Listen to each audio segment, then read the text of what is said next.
Hi Aquarius, welcome. So tingnan natin kung ano yung mensahe sa'yo, ano yung mga biyaya, oportunidad bago matapos ang buwan ng Agosto. Give me the message for Aquarius.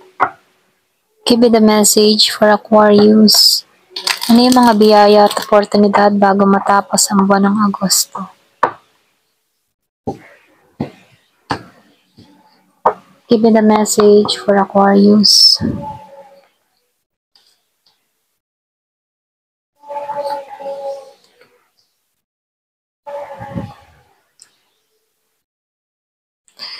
So dito ibig sabihin meron kang kinakaharap na pagsubok sa panahon ngayon.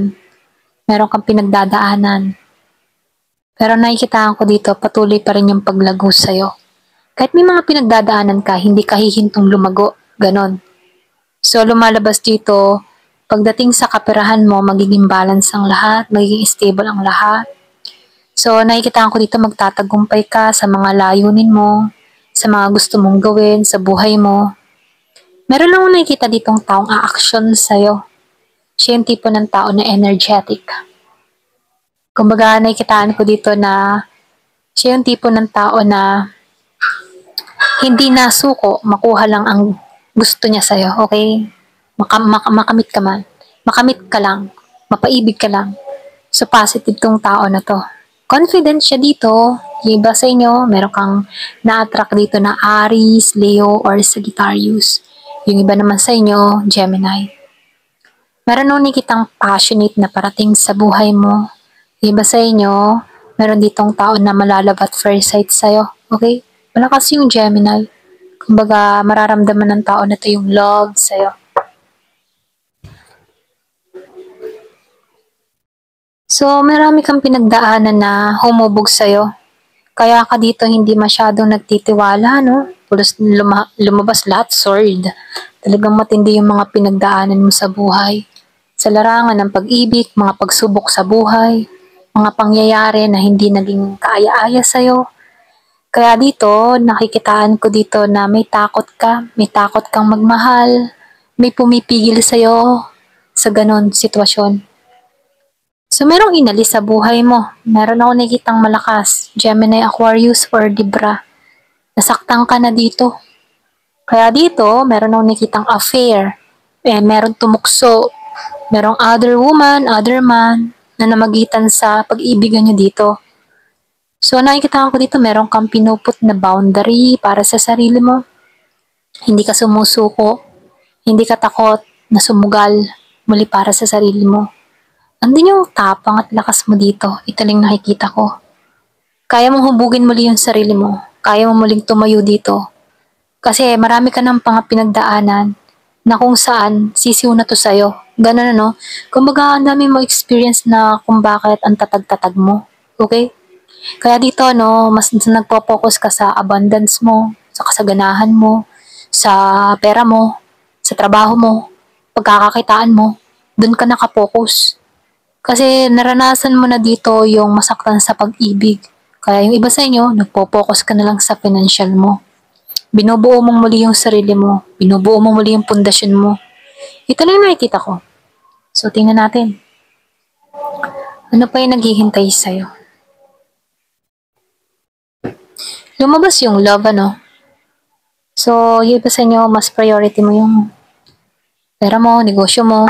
Pero meron darating. Merong ma-attract sa'yo. Pwedeng ma-attract tong tao na to dahil sa personalidad mo, dahil sa aura mo, o dahil sa mga kinikilos mo. Pwedeng masabing kakaiba ka. Kasi patas kang babae, matapang ka, matatag ka. Pwedeng ito yung magustuhan ng taong ito sa'yo. So, meron bagong papasok sa buhay mo. So, darating to December, or pinanganak ng December, may involved na December. So, nakikitaan ko dito, lahat na nangyari hindi na tulad ng dati. Yung mangyayari sa'yo hindi na tulad ng dati. Kung nasaktan ka sa larangan ng pag-ibig, hindi na magiging ganun tulad ng ganong na-experience mo. Ang pagbabago'y parating. Ito lang yung mensahe.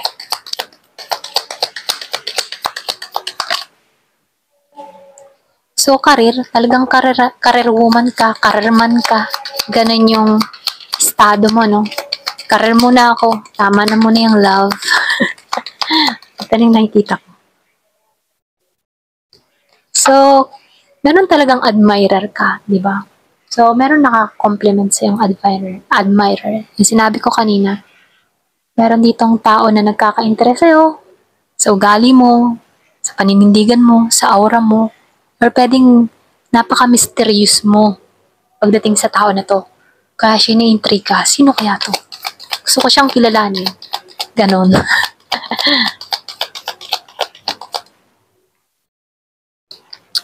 So dito, nakikitaan ko dito marami ka ng kinaharap talagang pagsubok.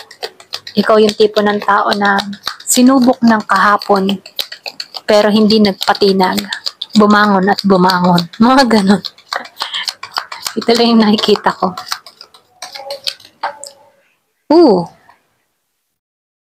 So dito, ano sinasabihan ka dito? Huwag ka nang bumalik sa nakaraan, sa mga pinagdaanan mo. Tapos ka na doon. So meron dito tao against sa'yo. Meron kang kaaway.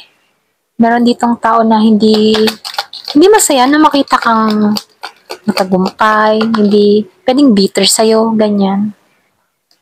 So, nakikita ko dito, meron kang mahanap na information na makakatulong sa sitwasyon mo. Ganon. So, meron financial gain na parating. Talagang pera ay padating ng padating sa'yo. Ayan. So, tingnan natin, kung ano pa yung mensahe. Give me the message.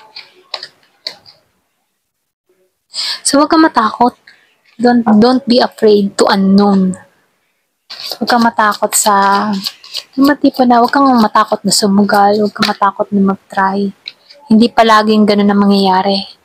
Yes, just go for it. May pag-asa, kumbaga. So, waning gibos, count your blessing. Magbibilang ka ng mga blessing, biyaya, na darating sa buhay mo.